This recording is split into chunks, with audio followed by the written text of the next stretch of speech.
Hey guys, and welcome to another video.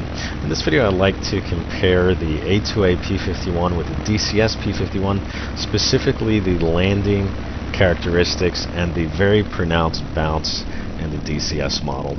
So right here I'm doing some pretty high speed taxiing, and the reason is to just demonstrate the excellent ground handling that the A2A variant has.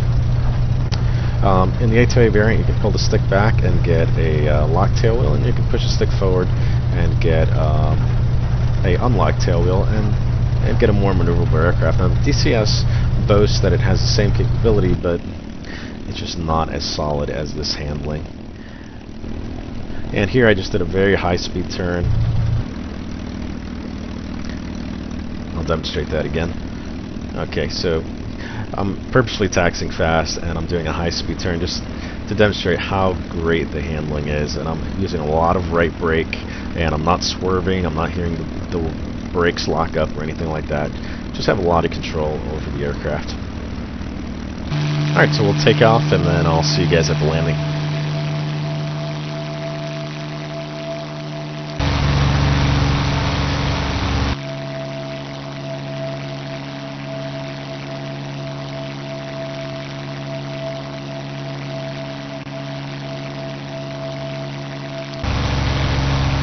Okay, so here I'm just demonstrating a normal landing at about 120 miles an hour approach speed and trying to touch down around 100 or 90 to 100 miles an hour. So just really smooth touchdown here.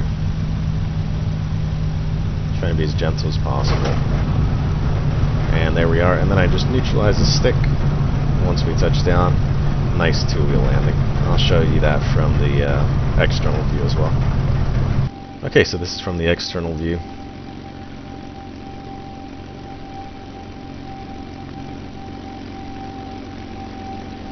And just trying to be as smooth as possible. Nice level out. And you can see the shocks really absorb the impact of that landing. It's a nice 2-point landing, and the wheel's up. The tail wheel was up. Okay, so in this landing I'm purposefully coming in fast and high, and I'm shooting for 150 miles an hour as well as a 1,000-foot descent rate, and you'll see I'll touch down at somewhere around 500 or 700 feet per minute, and you'll see that the aircraft absorbs the shock. Tiny little impact. I wouldn't even call it a bounce, but you can see these struts kind of absorb that. And here's the third landing where, again, I'm going for too fast, too high, and about a 1,000-foot descent rate. And in this one, you actually will see the aircraft bounce because I am fast and I am descending pretty hard, but it's very easily recoverable. There's the bounce and a little bit of flare. Lead off that speed. Nice touchdown, neutralize the elevator, and you're back on the ground. Let's take a look at that from the outside.